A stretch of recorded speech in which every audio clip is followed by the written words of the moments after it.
Hey guys, welcome to the Commander Lounge. I know it's been so long. Once again, I'm sorry. I say this a lot. I'm sorry, but life. That's all I can say is life. I'm happy to be back, and guys, thank you so much. I keep seeing on my phone when I check my messenger, or not my messenger, Yahoo messages, or whatever you want to call it. I keep seeing the subscriptions to my channel, and I love seeing that, and that's kind of what keeps me coming back. I mean, no matter what, I'm gonna be back and forth with this game. I mean, I love this game. No matter what, I can't ever fully go away from this game. Like, but even when I don't have time for it, like at night, like it's really what I do. It's like I love like researching decks, watching pro tours, watching games, watching Twitch, all of that. Building decks. I really love building decks. That's my favorite part. But yeah, today we've got for you a Pauper deck. And by the way, I'm gonna be. I know I have at least 4 more videos that I want to do. So I might do them once a week, or I might even do another one at the end of the week since it's been so long. But for now, we're gonna give you Pauper Goblins. Or you can I call it either that or 7 whack. I'll get into the reason why. If you guys know the deck 8 whack in Modern, you guys will kind of understand it. I thought Pauper would be a good thing to start with this channel again, because Pauper has been very popular lately, because of the whole thing that they've got side events now at GPs, which that's amazing. That's huge. I mean, you can tell our voices are being heard about this format, which is great, and that's why we need to keep pushing it. Because it's an amazing deep format. It's great. It's healthy. Peregrine Drake's not in it. It's fantastic. But let's get into the deck. First, we're gonna start off with the mana base, and it's pretty simple. This is one of them budget decks. So especially for Pauper, which I know no matter what it's a budget, but budget is good. So we're gonna start out with 19 mountains. Okay, so now we go on to our spells, which I only run one. Well, I run 4 of these, but they're lightning bolts. I really probably don't have to explain the bolts. It's just great removal, and it helps with our aggression. So we run 4 lightning bolts. Now on to all of our aggressive goblins. Start out with Foundry Street Denizen. This is your main one that you want to start turn 1 for the most time, or for the most part. You definitely want to start off with this card because, for the most part, with how normally I've played this deck, usually it ends up on turn 2 being a 3-1. Well, most of the time it becomes a 3-1 on turn 2, and that's huge. Getting 3 damage on turn 2 in Pauper. So we run a play set of Foundry Street Denizen. Great card. Next is Mob Conscripts. 1 mana for a 2/2. Great rate. I mean, 1 mana 2/2s are huge, especially in Pauper. They're fantastic. It's very aggressive.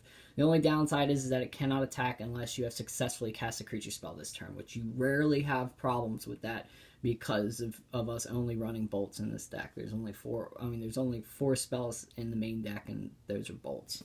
So we run 4 of those, and then we've got its functional reprint guy, Goblin Cohort, which is the same thing. 1 mana 2/2. Can't attack unless you played a creature spell this turn. So we run him also as a 4 of. Next is Goblin Slayer. Goblin Slayer is a powerhouse. I've seen other versions of this deck, because this is my own kind of version I put to the Goblins deck, because I researched into it a little bit, because I wasn't seeing it played a lot, but I thought it was still very powerful with all the like legacy goblins you have in the deck, and this is just one of those guys. Like, I've seen decks put in Mog Raider with it, but I didn't put Mog Raider in this deck, and I'll show you later why. But Goblin Slayer can do a lot of things. He combos really well with Mog War Marshal, being able to get rid of the original copy of Mog War Marshal since it replaces itself with a token just to get in a little bit more damage. It does a lot of stuff to responsive spells to be like, I'm going to kill this, and then in response you can sacrifice that creature that they're trying to kill to pump one of your other attackers up. Or it can almost act as like kind of almost like a bushwhacker kind of, because whatever creatures are blocking, you can actually just replace those creatures by sacrificing them to pump the ones that they're not blocking. You go super wide with this deck, and it's a reason why Goblin Slayer is an all-star, and I hope that they reprint either Goblin Slayer or Mog Raider soon, because there's a modern deck that I'm going to show you later that I really want that effect in. So yeah, we run a full play set of Goblin Slayers. Fantastic card. Next, I mean, another reason why I really wanted to show this deck first is because I know you guys like seeing newer cards being shown in different formats, especially Eternal formats. And Fanatical Firebrand is amazing. Like, I first questioned it because of its tap ability, because of it having to tap to do the ability. But when I've play tested it compared to, because this card is kind of like almost a reprint of what is it, Mog Fanatic, but that's a 1/1/1, doesn't have haste, but you can sacrifice it at any time to do it, which is nice. But having haste is huge, especially in numbers. When you're playing a full playset of this card, if you have two of them in your hand, you know, you start out with Foundry Street Gens, and turn 2 you go Fanatical. That guy's a 3/1 attacking, and you're attacking in with two other dudes, making it a 5 damage on turn 2, which is huge. I really like that. I mean, sometimes you'll be in that spot where you wish it was a Mog Fanatic, but for the most part, I really am impressed with this card. So yeah, we run 4 of those. It's a nice little hasty guy. 1/1, you can tap and sacrifice it to deal 1 damage to a player or creature. Alright, so yeah, I know this isn't a goblin, but this card is just fantastic. This is like one of my favorite Gruul cards. This card's insane. We only run 2 of it because it doesn't synergize with the goblin strategy, with a lot of the goblin strategy, but the main thing is that it isn't discriminated by Goblin Bushwhacker, which is huge. We want to just go wide. And the cool thing is with Goblin Slaughter, yes, we can't sacrifice it, but we can still target it to pump it, which that's what opponents are going to have to think about. And they're not going to think too much about that because they're not used to this matchup, because it's honestly not that popular. So Burning Tree Emissary is just fantastic with going wide because it lets you drop your hand quicker. And, yeah, sometimes you'll only be able to use the 1 mana out of it, the 1 red mana and not the green. You'll have to fizzle kind of. But most of the times you wait for that 2-drop, like Mogwar Marshal or I forgot the other one, the Sparksmith and stuff like that. You probably wait to chain those together. But it all depends on how the match is going. I'm super impressed with this card. One of my favorite cards. Just fantastic. It's a 2/2. It doesn't get hit with Electrickery. It's great. Alright, next is Mogwar Marshal. Mogwar Marshal is really good. He lets you go wide, exactly what strategy you want to do. You want to go wide with goblins, and then you want to bushwhack in for the win. This guy just, he lets you go wide. He lets you use Goblin Sledder early to get in some damage, because for the most part you're not paying that echo cost unless it's in later game. He's also good to chump block with. I mean, he's very flexible, which that's why I play him. He's great. I run a full playset of him because he's that great. Alright, next is Sparksmith. Sparksmith is a great card. This is why we don't have extra removal, because we have a goblin that can remove things. And most of the times we're not worrying about our damage, about taking damage, because we are hyper aggressive. It's a red and 1 colorless for a 1/1. You tap Sparksmith to deal X damage to target creature and X damage to you, or X is the number of goblins in play. There's some times where you'll have to be smart about it, though. If you're racing, make sure to use Goblin Sledder really good, because there might be a spot where you need to pump things up, then use Sparksmith so you don't take too much damage. That's why I think Sparksmith is really good, because it combos really well with Goblin Sledder, mitigating the amount of damage you could be taking. So we run a full play set of Sparksmith. It's a great card. Most of the time you don't mind taking the huge chunks of damage, though. It's fun having a goblin being able to take out an angler. That feels great. Alright, so on to the namesake of the deck, the 7-whack. Now, you guys are probably confused about 7-whack. You guys are probably I know this guy's not playing Reckless Bushwhacker, because if he is, then he's cheating. But I'm not.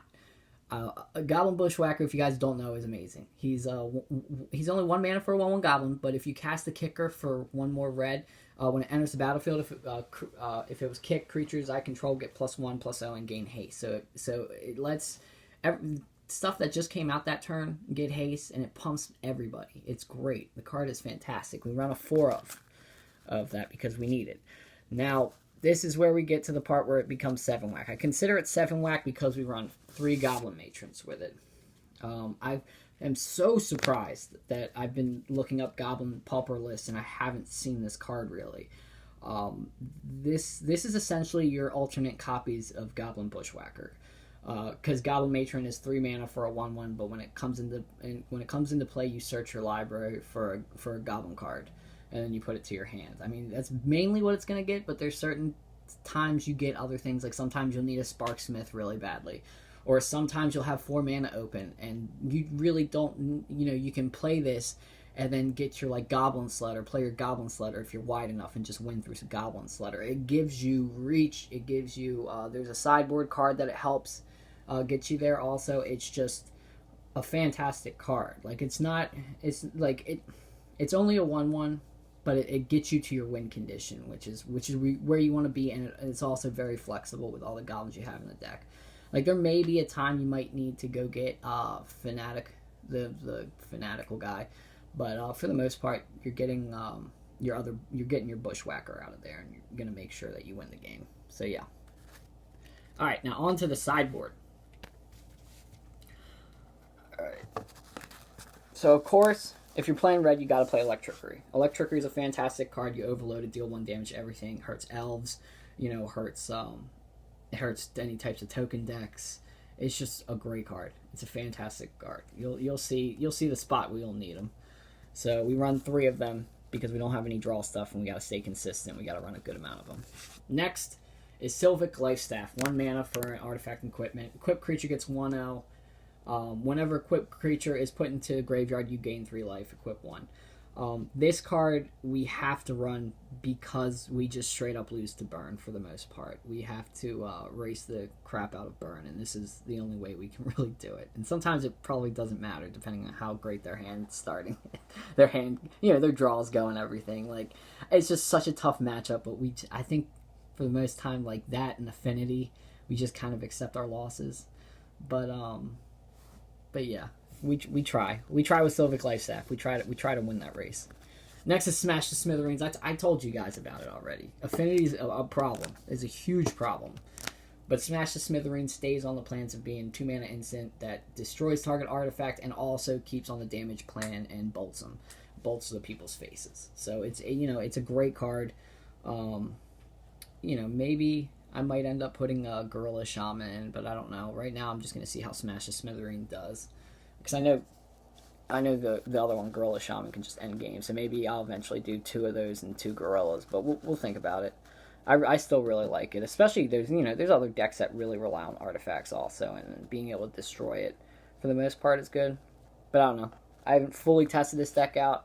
I just kind of started a week ago, and I've been surprised at how good it's been going. All right, next, Pyroblast. I'm only running 2 of Pyroblasts. I usually run 4 of in like most of my decks, but honestly, against blue, I'm not too worried. I haven't been. I've been winning against a lot of blue decks, a lot of control decks and stuff, and that's because I go super wide, and by the time they could answer, they usually only have like single target answers before the sideboard. Really, why I have Pyroblast is against counterspell, so I can make sure I bushwhack. I can make sure I do my bushwhacky things. So yeah, that's why we run Pyroblast. But it can be used to kill Delvers and all that good stuff. Last one, another reason why we run, we also like our Goblin Matron is because of Sting Scourger.